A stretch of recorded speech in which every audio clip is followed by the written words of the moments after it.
What Democrats need to do is find someone to fight to fix things Americans are angry about, rather than fighting against Trump. Begin tonight with Buck Sexton, co-host of the Clay Travis and Buck Sexton Show. Buck, good to see you. Start with Nina Turner, former Ohio State Senator. Nina, you're smiling. Is that because you agree with me? I agree with a lot that you said, Leland. Oh. Yeah, I do. I mean, yeah, the Democrats lost their way in making it all about Trump. I mean, you can't be in power for 4 years and blame the man that's not even in the office. They had to find something to fight for. They did not find that, and they did not tap into the economic pain that people were rightfully feeling. Let's look forward, though. Okay. I see so much of the Democratic Party still fighting against Trump, not fighting for something. I mean, that's the wrong way to go. I mean, it's one thing to acknowledge the things that you don't like about the current administration, but it is another thing to be on a total crusade only on that. People have to have something to fight for as well, and that's really what you were pointing out early on in the show. The Democrats have to also apologize to the American people because they did not hear their pain. It was all about Bidenomics and everything is working when things were not working. People were saying they couldn't afford their groceries. Over 60% of people, working class people in this country, are saying they live paycheck to paycheck. Some people between 2023 and 2024, 50% of people said they had a hard time either paying their rent or their mortgage. You cannot ignore that just because you're pushing an incumbent.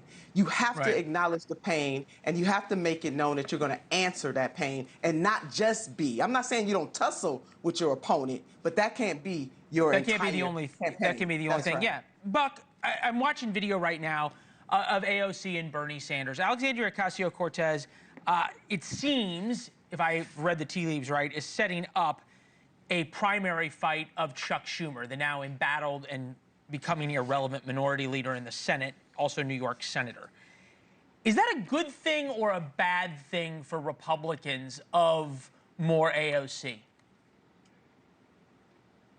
I think as a talk radio host, we definitely want more AOC, and quite honestly, watching the infighting among Democrats is highly amusing, and I would say it is a necessary corrective. I mean, you were talking about the anger that people feel about different issues, and we're looking at a sweep of elections stretching back for decades.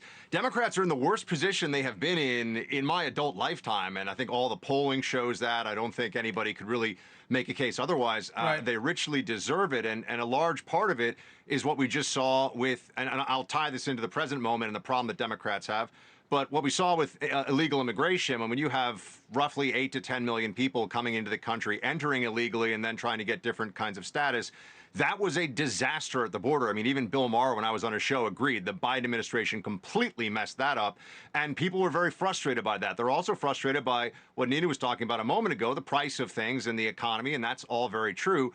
But inflation is something that took off right when Biden came into office. So, okay, what is the message of the Democrat Party now? I know what they will always stand for the hard left and for the base of the party, but if they want to win that middle 5%, they have to come up with something other than Elon Musk should go back to South Africa, which I've been seeing lately. Yeah, I saw that he's a from bad guy. But let me just stay with, Buck, let me just stay with you for a second. Because 2008, right, Obama won, landslide, change election. 2010, Republicans came back. Obama even said we got shellacked in the midterms. I think you probably remember that. Yeah. You see these rallies now with AOC and Bernie Sanders. You see the anger on the left. We'll play some for you. Take a listen. What they like to call me as radical, I believe is common sense.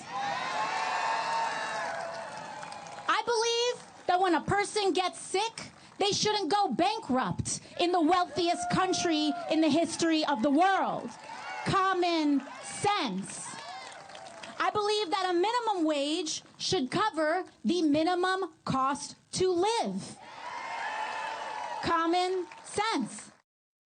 Everybody's panicked, and it's affecting physical and mental health. You have to have a unified front. If you don't, we lose every blessed time. Maybe it's time we start getting a little bit dirtier with our messaging because we want you to be straight with us. How do we go to the next level to fight this if that's the case? Have we reached the red line, sir? Have we reached the red line?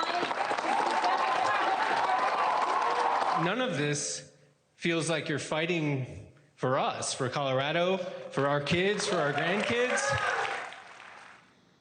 Buck, if that anger translates into votes, aren't Republicans in trouble?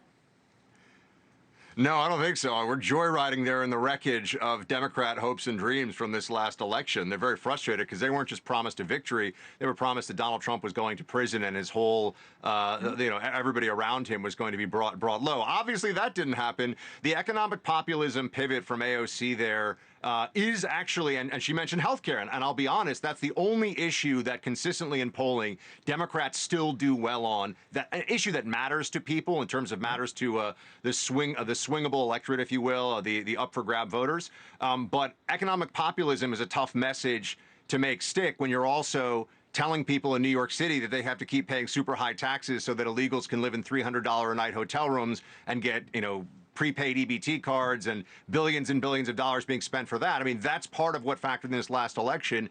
And that's why I think the America First agenda that Donald Trump talks about, remember, it was minority voters in this last election who swung toward Trump. Right. That was actually the demographic that went more for him.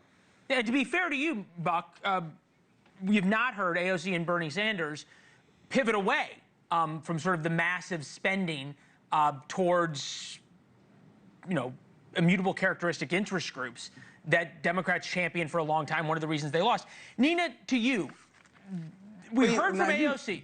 Let me ask the question first, then you can jump in and say whatever you want. Okay. There's this issue for Democrats of healthcare, and it still works for Democrats. But it requires moving on from so many of the sacred cows that Buck just talked about. Do you see any willingness in Democrats to do that? Well, I think we're centering the wrong people. We should be centering the everyday people of this country.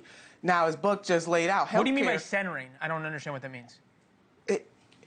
Healthcare is not just something that works well for Democrats. It works well for Americans. Poll after poll has shown when you talk about Medicare for all, the majority of American people, no matter how they identify on the political spectrum. So when I mean center them, forget these personalities. What are we going to do to make sure that material conditions of the everyday people of this country change? Now, President Trump won his second journey in this White House because he did run on a populist agenda as well. He told working class people, inflation will go down. I'm going to make sure that things change for you. Now, he still has a lot of work to do that. I mean, if the president truly wants to make America great, not again, because going back again, you go back too far, that don't work well for a whole lot of folks. So when you talk about immutable traits, Leland, me and you got to do the dance on that. It is right in this country to identify some of the wrongs that have happened to certain groups of people, i.e. Black Americans in the United States of America, who still have the lowest amount of wealth of any other group. However, let me go back and center all working class Americans. Healthcare, when people have to put insulin on their credit card, that ain't right. When people don't have health care or they're scared to go to the doctor because they can't afford it, that is something that we can do. So my only pushback for you and Buck is to say, I don't necessarily think that's a Democratic issue. I think that's an American issue. Well, and whoever wins that issue. Okay, and I did go down. I went to East Palestine, Ohio, as you know, majority Republican, working class white community.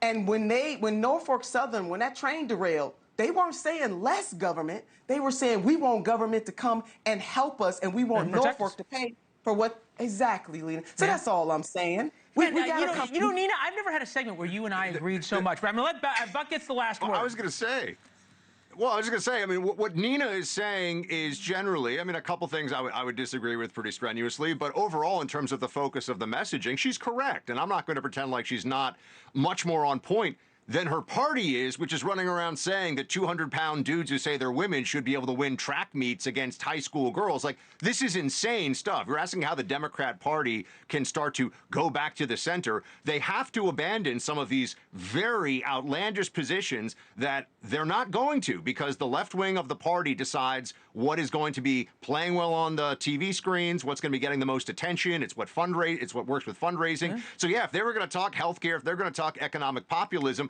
the price of eggs, which, by the way, already going down under Trump, then I think they'd actually have a much more serious chance. But look, Trump I was going to say, the last time Trump was president, In 2018, they ran very heavily on healthcare and did well in the midterm. So I know they see that blueprint again, but they definitely can't have like a dementia patient as the leader of the party this time. That didn't work out well with Biden. I think they've given up on that. 2016, though, Buck, I'll say that Donald Trump did everything against the Republican Party ethos, and that's how he won. Hey, this was fantastic. We got to get this group back together, all right?